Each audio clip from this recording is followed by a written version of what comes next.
All right, guys, so we're going to read Tosca's Surprise by Anne Mortimer. And in case you're wondering, there's a dog here named Gunter, and she's going to listen to the story too. All right. Tosca's Surprise.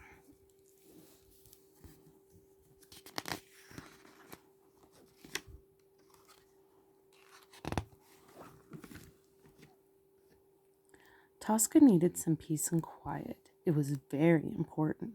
She found a warm, dark corner in the bottom of the drawer at a large chest. Tosca was very snug there, curled up among the sweaters.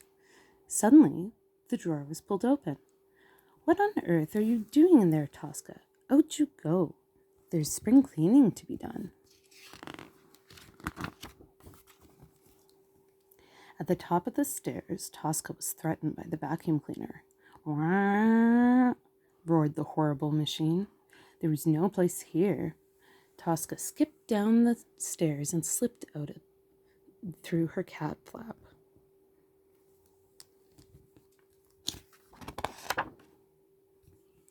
She sat on the backyard steps and warmed her whiskers in the spring sunshine.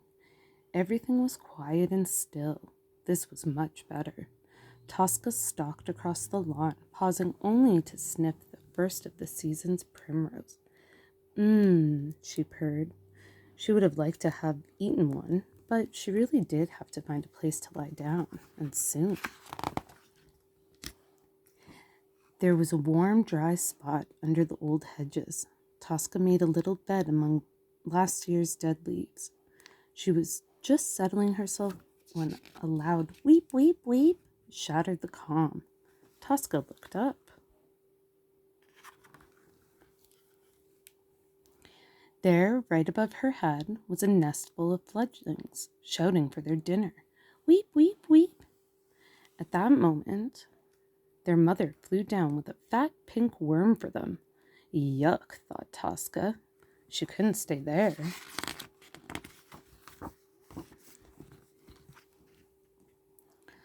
Tosca walked over to investigate the large clump of reeds at the edge of the garden pond. But the ground was damp, and a large frog jumped into the water and splashed her. "Psst!" hissed Tosca. She didn't like water.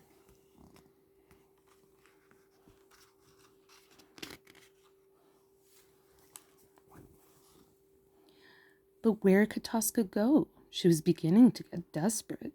She sat in the middle of the lawn, shaking her wet from her paws and wondering what to do next. Then she glimpsed a flash of orange down by the shed at the end of the garden. She heard a gentle growl.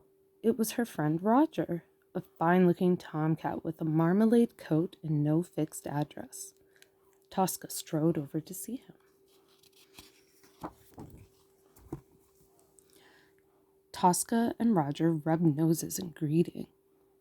And I just want to pause the story here and say that in my family, we say ugga mugga. And if you're curious about why ugga mugga, you should definitely look it up or even ask your parents if they know what it means and where it comes from. "I need a quiet place to lie down," said Tosca. "I really must find one soon."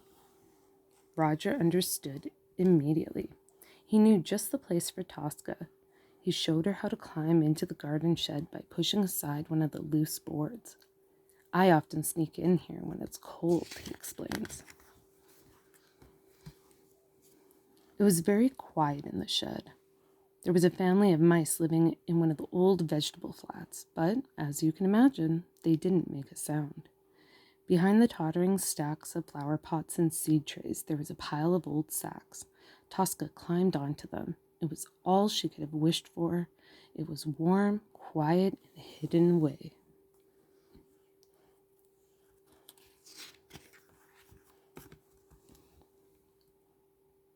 Night fell. An owl sat hooting in the old oak tree behind the shed.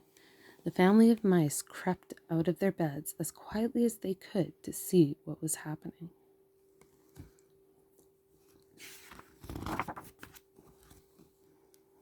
The next morning, the door of the shed was open. Sunlight flooded in. Ah, there you are, Tosca. We've been looking everywhere for you. Oh, and look, Tosca, how wonderful, you clever cat.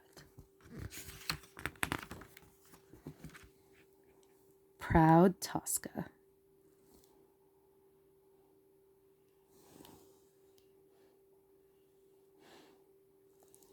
The end. And I think Miss Gunter fell asleep.